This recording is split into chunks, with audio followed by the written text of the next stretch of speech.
بسم اللہ الرحمن الرحیم۔ السلام علیکم۔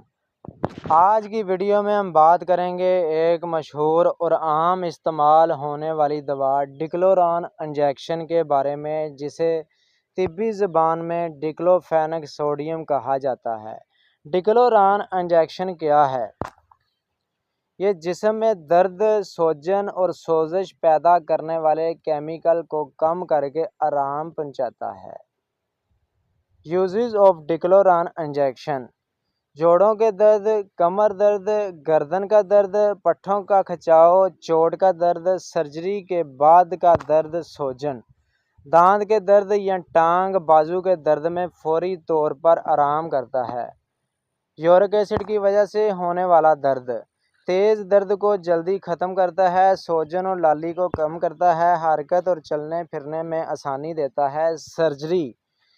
سرجری یا چوٹ کے بعد سکون دیتا ہے۔ عام درد کش گولیوں سے زیادہ تیز اثر رکھتا ہے۔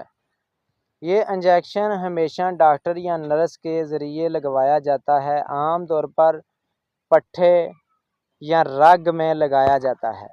خوراک: مریض کی عمر، وزن، بیماری کے حساب سے طے کی جاتی ہے۔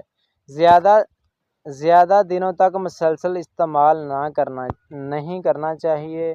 انجیکشن کی جگہ پر درد یا سوجن، معدے میں تیزابیت یا جلن، متلی یا قے، چکر آنا، تھکن، زیادہ استعمال سے معدے کا السر یا خون آنے کا خطرہ، گردوں یا جگر پر بوجھ۔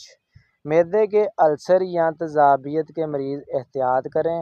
گردے اور جگر کے مریض ڈاکٹر کے مشورے کے بغیر استعمال نہ کریں۔ حاملہ اور دودھ پلانے والی خواتین ڈاکٹر کی اجازت کے بغیر استعمال نہ کریں۔ دل کے مریض یا ہائی بلڈ پریشر والے مریض محتاط رہیں۔ انجیکشن صرف وقتی آرام کے لیے ہے، لمبے عرصے کے استعمال نقصان دہ ہو سکتا ہے۔ درد کے ساتھ فزیوتھراپی، ہلکی ورزش بھی کریں۔ متوازن غذا اور پانی زیادہ استعمال کریں۔ وزن کو کنٹرول میں رکھیں تاکہ جوڑوں پر دباؤ نہ پڑے۔ ڈاکٹر کی ہدایت کے مطابق بار بار انجیکشن نہ لگوائیں۔ ایک مؤثر دوا جو شدید ڈکلوران انجیکشن اور سوجن کو تیزی سے کم کرتا ہے، یہ خاص طور پر جوڑوں، کمر درد، سرجری کے بعد درد مفید، لیکن یاد رکھیں کہ اس کا صرف استعمال ڈاکٹر کی نگرانی میں ہونا چاہیے، کیونکہ زیادہ استعمال سے معدہ، جگر، گردے متاثر ہو سکتے ہیں۔ اگر آپ چاہتے ہیں کہ آپ کو اس طرح کی نئی ویڈیو ملتی رہے تو ہمارے چینل کو سبسکرائب کریں۔ ملتے ہیں